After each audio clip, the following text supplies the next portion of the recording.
इतना देर से lower high lower लो formation करके जो डाउन ट्रेंड में शिफ्ट हो रहा था, फिर ये अप ट्रेंड में शिफ्ट हो जाएगा, फिर यहाँ पे higher high higher low formation करके मार्केट अपने आप को ऊपर लेके जाएगा।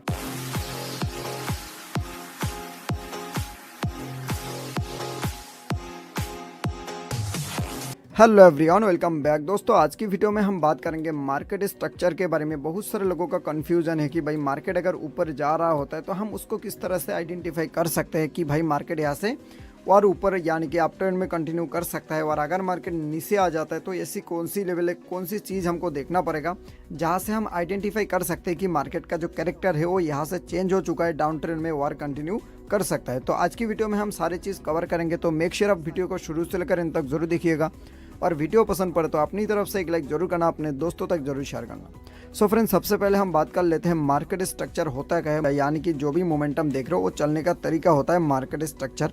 मार्केट में तीन चीज़ काम करता है दोस्त, एक होता है अप ट्रेंड, एक होता है डाउन ट्रेंड और एक होता है साइडवेज। ठीक है, तो सबसे पहले हम बात कर लेते हैं दोस्तों अप ट्रेंड के बारे में, उसके बाद अप ट्रेंड से कैसे डाउन ट्रेंड में स्टार्ट होता है और कहाँ से साइडवेज हो जाता है। ठीक है, उसके बाद हम चार्ट में देखेंगे तरह से प्ले आउट होता है। ठीक है, तो दोस्तों देखो, सबसे पहले यहाँ पे हमारे पास एक लो बनाता है मार्केट ने। लो बनाने के बाद जब हाई बनाता है इस वाला लेवल पे दोस्त, तो यहाँ पे हाई बनाने के बाद क्या करता है, जब मार्केट रिटेस्टिंग के लिए नीचे आ जाता है, ये इतना बड़ा जो मोमेंटम दिया, यहाँ पे प्रॉफिट बुकिंग आएगा, क्योंकि यहाँ पे बहुत सारे लोगों ने बाइंग किया हुआ है, तो यहाँ पे सेलिंग करेगा ना, इस वाला लेवल पे प्रॉफिट बुकिंग करेगा, तो मार्केट 50% 60% एरिया पे आएगा। आने के बाद फिर मार्केट अपने आप को ऊपर लेके जाएगा। ठीक, जैसे कि हमारे पास ये लो था, अब यहाँ पे भी एक लो बनाया हुआ है। ठीक है, बट यहाँ पे हमको मॉनिटर करना होगा, किसी भी हाल में इस लो के नीचे ब्रेकडाउन नहीं करना चाहिए प्राइस। ठीक है, अगर इस लो के नीचे ब्रेकडाउन कर जाता है तो फिर मार्केट का जो कैरेक्टर है वो डाउन ट्रेंड में शिफ्ट हो जाएगा, जो कि हम इस वाला लेवल पे बात करेंगे। अभी हमको सिर्फ इतना समझना है कि मार्केट जब ऊपर जा रहा होता है तो किसी भी हाल में प्रीवियस लो जो है उस लो के नीचे ब्रेकडाउन नहीं करना चाहिए। ठीक है, चाहे यहाँ पे लो बनाए, चाहे यहाँ पे लो बनाए, चाहे यहाँ पे भी लो बनाए। ठीक है, बट इस लो के नीचे नहीं लो बनाना चाहिए। ठीक है, मार्केट इस बड़ा लेवल पे भी लो बना सकता है, इस बड़ा लेवल पे भी लो बना सकता है। जैसे कि मैंने बताया, इतना बड़ा मोमेंटम दिया, प्रॉफिट बुकिंग आएगा, तो मार्केट 50% 60% एरिया पे आके ही ज़्यादातर मोमेंटम करता है, और कभी कभी 100% एरिया पे आके ही मार्केट ऊपर जाता है। ठीक है, तो हमको यहाँ पे सिर्फ मॉनिटर करना होगा, किसी भी हाल में प्रीवियस जो लो था उस लो के नीचे ब्रेकडाउन नहीं करना चाहिए। और जैसे ही यहाँ पे हमारे पास एक हाई लगाता है दोस्तों, हाई लगाने के बाद इस हाई के ऊपर जैसे ब्रेकआउट करता है, ब्रेकआउट करने के बाद और एक हाई बनाता है दोस्तों, तो इसको हम कहते हैं हायर हाई, यानी कि यहाँ पे BOS हो गया। ब्रेकअप स्ट्रक्चर होने के बाद अगर हम देखेंगे, एक न्यू और एक हाई लगाया हुआ है। हाई लगाने के बाद जब मार्केट रिटेस्टिंग के लिए आता है दोस्तों, तो इसका ये जो इतना बड़ा मोमेंटम दिया, इसका 50% 60% एरिया पे अगर प्राइस आता है, आने के बाद इस लेवल पे होल्ड कर जाता है, तो फिर हम इस लेवल पे अपने पोजीशन जो है वो हम बिल्ड कर सकते हैं, क्योंकि मार्केट इस लेवल से अगर हम देखेंगे मार्केट ऊपर ही ऊपर जा रहा है। किसी भी हाल में हमको लो के नीचे ब्रेकडाउन नहीं करना चाहिए। ठीक है, चाहे 50% एरिया पे रिटेस्टिंग के लिए आए, चाहे 70% एरिया पे रिटेस्टिंग के लिए आए, बट हमको किसी भी हाल में लो के नीचे ब्रेकडाउन नहीं करना चाहिए। ठीक है, अगर मार्केट लो के नीचे ब्रेकडाउन कर जाता है, जो ये ट्रेंड देख रहे हो ऊपर से जाने का, पूरा चेंज हो जाएगा, फिर हम डाउन ट्रेंड में शिफ्ट हो जाएंगे। ठीक है, तो आई होप आपको समझ में आ गया होगा दोस्तों। मार्केट ऊपर जा रहा होता है तो market higher highs higher low formation करके ऊपर जाता है, किसी भी हाल में प्रीवियस लो के नीचे ब्रेकडाउन नहीं करना चाहिए,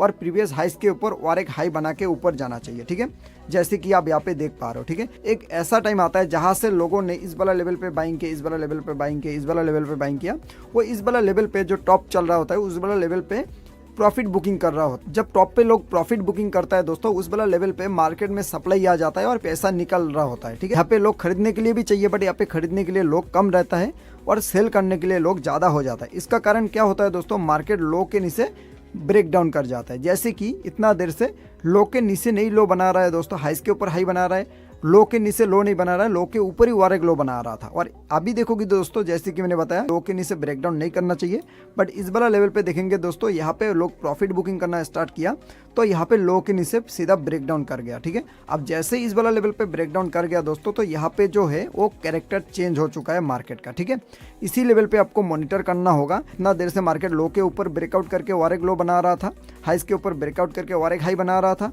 और यहाँ पे अगर हम देखेंगे मार्केट ने लो के नीचे सीधा ब्रेकडाउन कर दिया। अब यहाँ से कैरेक्टर चेंज हो चुका है दोस्तों, मार्केट इतना देर से जो हायर लो फॉर्मेशन करके ऊपर जा रहा था, अब जब मार्केट इस लो के नीचे ब्रेकडाउन किया तो यहाँ पे lower low lower highs formation करना पड़ेगा, ठीक है। तब जाके हम यहाँ पे इसको हम आइडेंटिफाई कर सकते हैं कि मार्केट यहाँ से डाउन ट्रेंड में शिफ्ट होगा। अब डाउन ट्रेंड में शिफ्ट किस तरह से हम देखेंगे दोस्त, जब मार्केट एक लो लगाता है, लो लगाने के बाद जो प्रीवियस हाई था उस हाइस के 50% या फिर 60% एरिया पे अगर प्राइस जाता है, जाने के बाद उस लेवल पे रिटेस्टिंग करता है, इतना बड़ा मोमेंटम दिया डाउन ट्रेंड में, देने के बाद अगर हम इस वाला 50% एरिया को निकलना चाहते हैं या फिर 60% एरिया को निकलना चाहते हैं तो इस लेवल पे आता है, ठीक है। जैसे ही मार्केट 50%, 60% या फिर 70% एरिया पे जाता है और जाने के बाद उसी लेवल पे रिजेक्शन मिलता है, प्रीवियस हाइस के ऊपर ब्रेकआउट नहीं कर पाता है, को यहाँ पे समझना पड़ेगा दोस्तों कि मार्केट इसी लेवल पे डाउन ट्रेंड में शिफ्ट हो सकता है, ठीक है। 50%, 60% एरिया पे रिटेस्टिंग के लिए गया और यहाँ से सीधा ब्रेकडाउन हो गया। ये हमारे पास लोअर हाई था, अब यहाँ पे लोअर लो था दोस्तों। अगर हम देखेंगे इस लो के नीचे और एक लो बना रहा है, यानी कि हमको समझ में आ गया दोस्तों कि लो के नीचे जब तक ब्रेकडाउन करता है तो हमारा यहाँ पे कैरेक्टर चेंज हो जाएगा। कैरेक्टर चेंज होने के बाद अगर मार्केट रिटेस्टिंग के लिए आ जाता है तो हमारे पास प्रीवियस जो हाई देख रहे हो उस हाइस के 50%, 60% एरिया के आसपास अगर जाता है, वहां से रिजेक्शन मिलता है तो मार्केट जो है नीचे हमको कंटिन्यू देखने को मिल सकता है, ठीक है। जब तक प्रीवियस हाइस के ऊपर ब्रेकआउट नहीं होता है, जब तक अपने आप को नीचे ही लेके आएगा, ऊपर नहीं जा पाएगा, ठीक है। अगर हम देखेंगे दोस्तों इस तरह से market lower low lower highs formation करके नीचे आ रहा था, अब इसी लेवल पे देखेंगे तो मार्केट हमारे पास एक हाई बना रहा है। हाई बनाने के बाद और डंप किया दोस्तों, डंप करने के बाद देखेंगे तो सीधा ब्रेकआउट कर दिया इस हाइस के ऊपर। अब देखोगे दोस्तों यहाँ पे कैरेक्टर चेंज हो गया अपसाइड के लिए, ठीक है। जैसे कि इस वाले लेवल पे अगर हम देखेंगे दोस्त, हमारे पास लो के ऊपर लो बना रहा था, हाइस के ऊपर हाई बना के ऊपर जा रहा था। यहाँ पे अगर हम देखेंगे हमारे पास एक लो बनाया था, लो बनाने के बाद जब मार्केट ऊपर गया दोस्तों इस लेवल पे जाके रिजेक्शन मिला, अगेन पंप करने की कोशिश की, बट इस बार देखेंगे तो मार्केट सीधा ये हमारे पास हाइस के ऊपर ब्रेकआउट कर गया। इतना देर से हाइस के ऊपर ब्रेकआउट नहीं कर पा रहा था, हर एक हाइस के ऊपर भी ब्रेकआउट नहीं कर पा रहा था, लो के नीचे लो ब्रेकडाउन कर रहा था। इस वाला लेवल पे देखेंगे तो हमारे पास इस हाइस के ऊपर ब्रेकआउट कर गया। अब जैसे ब्रेकआउट किया, जब रिटेस्टिंग लाया दोस्तों, किसी भी हाल में लो के नीचे ब्रेकडाउन नहीं करना चाहिए अगर मार्केट यहाँ से अप ट्रेंड में कंटिन्यू करता है तो अगर हम देखेंगे दोस्तों इस वाला लेवल पे आया और मार्केट 50% एरिया 60% एरिया पे आया, किसी भी हाल में प्रीवियस लो के नीचे ब्रेकडाउन नहीं किया, मार्केट अपने आप को ऊपर लेके गया, एक हाई लगाया, ठीक है। तो आई होप आपको समझ में आ गया होगा दोस्तों कि मार्केट का कैरेक्टर जो है, प्रीवियस लो के नीचे अगर मार्केट अप ट्रेंड में चल रहा होता है तो प्रीवियस लो के नीचे ब्रेकडाउन नहीं करना चाहिए। अगर प्रीवियस लो के नीचे एक बार ब्रेकडाउन कर जाता है तो कैरेक्टर चेंज हो जाएगा। सेम उसी तरह से अगर मार्केट ऊपर से नीचे गिर रहा होता है तो प्रीवियस हाइस के ऊपर ब्रेकआउट करना पड़ेगा, यानी कि कैरेक्टर चेंज करना पड़ेगा। अगर प्रीवियस हाइस के ऊपर कैरेक्टर चेंज हो जाता है तो फिर मार्केट सेम डायरेक्शन में मूव करेगा ऊपर से, ठीक है, जैसे कि इस वाला लेवल पे आप देख पा रहे हो, ठीक है। अब हम बात कर लेते हैं दोस्तों, इसी चीज़ को हम बिटकॉइन में देखेंगे, बड़े टाइम फ्रेम में हम देखेंगे कि मार्केट यहाँ पे अगर आप देखोगे दोस्त तो मार्केट ने 50% एरिया के आसपास गया और यहाँ से डंप किया, फिर 50% एरिया के आसपास गया, डंप किया। किसी भी हाल में अगर हम देखेंगे प्रीवियस हाइस के ऊपर ब्रेकआउट नहीं कर पा रहा है, ठीक है। अब यहाँ पे हमारे पास एक रिसेंट सप्लाई एरिया है दोस्त, अगर इसको पंप करना है, बिटकॉइन को पंपिंग करना है, कैरेक्टर चेंज करना है तो सबसे पहले इस वाला लेवल के ऊपर ब्रेकआउट करना पड़ेगा। जैसे ब्रेकआउट करेगा दोस्तों, इतना देर से लोअर हाइस लोअर लो फॉर्मेशन करके जो डाउन ट्रेंड में शिफ्ट हो रहा था, फिर ये अप ट्रेंड में शिफ्ट हो जाएगा, फिर यहाँ पे हायर हाइस हायर लो फॉर्मेशन करके मार्केट अपने आप को ऊपर लेके जाएगा, ठीक है। सेम यहाँ पे आप एग्जांपल देखो दोस्तों, यहाँ पे अगर आप देखोगे मार्केट ने लोअर हाइस लोअर लो फॉर्मेशन करके गिर रहा था, हाइस के ऊपर ब्रेकआउट नहीं कर पा रहा था। जैसे ही मार्केट ये सप्लाई एरिया के ऊपर ब्रेकआउट किया दोस्तों, अब देखो लो के ऊपर लो बना रहा है, ठीक है, हाइस के ऊपर भी हाई बना रहा है, लो के नीचे ब्रेकडाउन नहीं कर पा रहा है, लो के ऊपर ही और एक लो बना रहा है, ठीक है। तो इस तरह से होता है दोस्तों, आपको सिर्फ यहाँ पे मॉनिटर करना होगा जब मार्केट लो के नीचे ब्रेकडाउन करता है, यानी कि यहाँ पे अगर हम देखेंगे दोस्तों, यहाँ पे हमारे पास एक लो था, इस लो के नीचे ब्रेकडाउन किया, ब्रेकडाउन करने के बाद देखोगे तो और ऊपर से ब्रेकआउट करने की कोशिश की, बट यहाँ पे क्या हुआ दोस्तों, 50% एरिया के आसपास गया और अपने आप को नीचे लेके आया, ठीक है। सेम उसी तरह से दोस्तों जब मार्केट नीचे जा रहा होता है तो रिसेंट सप्लाई एरिया के ऊपर जैसे ब्रेकआउट करता है, ब्रेकआउट करने के बाद higher high higher low formation करके ऊपर ही ऊपर जाएगा, ठीक है। इस तरह से मार्केट चलता है दोस्तों। आई होप आपको समझ में आ गया होगा कि मार्केट स्ट्रक्चर होता है, आप किस तरह से इसको आइडेंटिफाई कर सकते हो, ठीक है। आपको मन में कोई भी डाउट है दोस्तों कमेंट में जरूर बताना, और वीडियो पसंद पड़े तो लाइक जरूर करना, अपने दोस्तों तक जरूर शेयर करना। फिर मिलते हैं हम किसी वीडियो में, तब तक के लिए बाय एंड टेक केयर।